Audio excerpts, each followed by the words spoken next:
Hello viewers, how's it going? I'm chilling out here in this spectacular place called Dubai, full of hopes and dreams and artificial um, signs of wealth and generally interesting place. So basically today I wanted to continue, let me take my glasses off actually, sorry. So today I wanted to do another quick video on a topic that I started in my previous video, which was about people.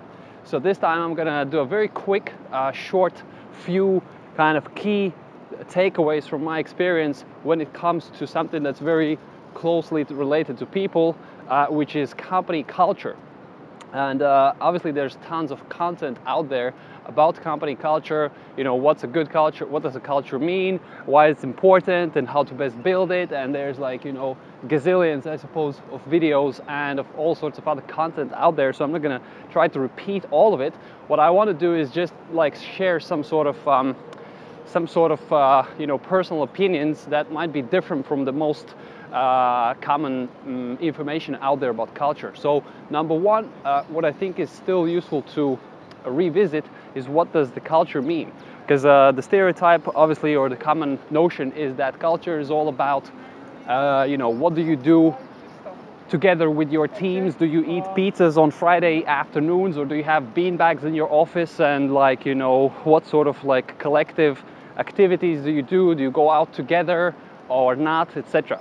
While that is obviously part of culture, I think far more importantly, a way to assess what culture really is in a particular company is really by looking at what is important for that company right as of today. And what is important in terms of things, in terms of behaviors, in terms of what everybody's focusing on. So let me give an example. In Cream Finance, in my company, the focus is really on results and primarily financial results, not just any results.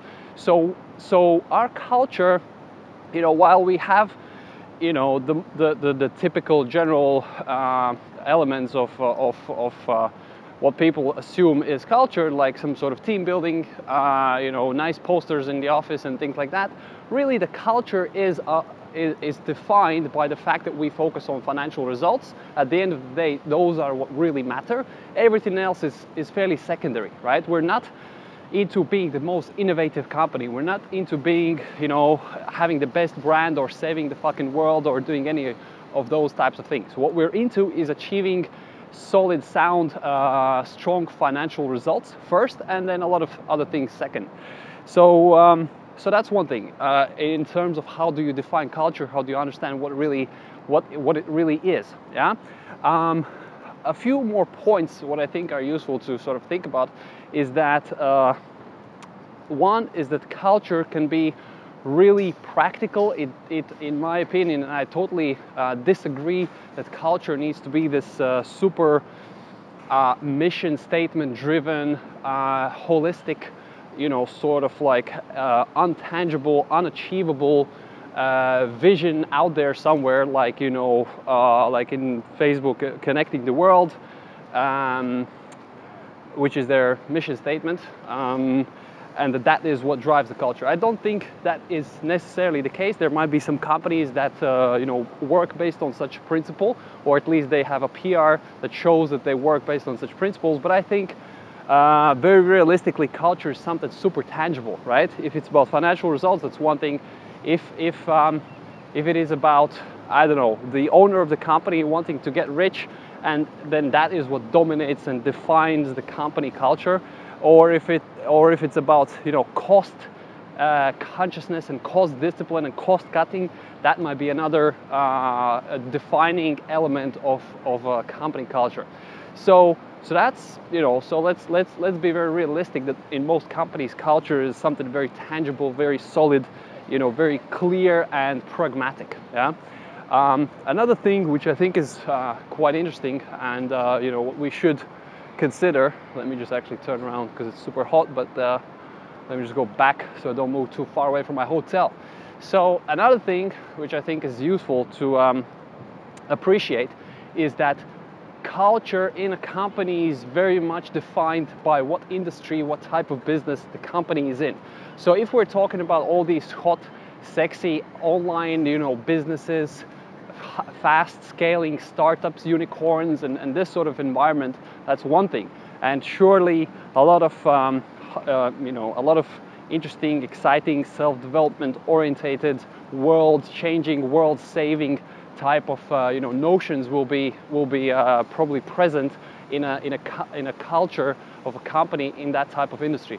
While if you talk about a manufacturing business that manufactures springs for the fucking mattresses that we sleep on, yeah, and they have like a big plant somewhere with a lot of people in China, let's say, that do this stuff, then the culture will probably be less orientated around developing highly intellectual and highly skilled people. It will be more around processes, discipline, operational excellence, and just like getting the fucking mattress out there on time. Yeah, and there will be less investment into people, and it totally makes sense that if a company is operating in an environment where most of the employees are very low skilled, it does not make sense to invest a lot of money into these people, because it simply makes no commercial return on investment. So in that particular situation, the culture is going to be super basic around super basic things, and that's fine as long as it performs in that particular environment. What else? Another thing I want to suggest are the examples of culture in companies that I think are doing a very great job, and where particularly the culture element is very central to how they run the business. And those companies that I can remember off the top of my head is number one of my favorite, Bridgewater Capital, run by the super hedge fund guy Ray Dalio. So he has a whole book that I think I've mentioned somewhere on some previous videos about culture. You can check it out on their website. It's Bridgewater Capital, and you'll find it on their website. It is a list of principles that guide how they manage the company and what's important, and hence it's really a reflection of their culture.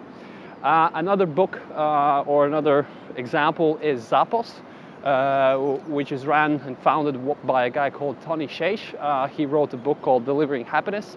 And it's very American. I don't believe that their culture could operate anywhere else other than the US, but that's a different story. And it's again a very good reflection of how culture is sort of the opposite side of the client service, so to speak, whereby if you have a very good, strong culture with happy people in the company, they by default will deliver great customer service. So you focus on the culture, and the customer service sort of takes care of itself, is the idea there.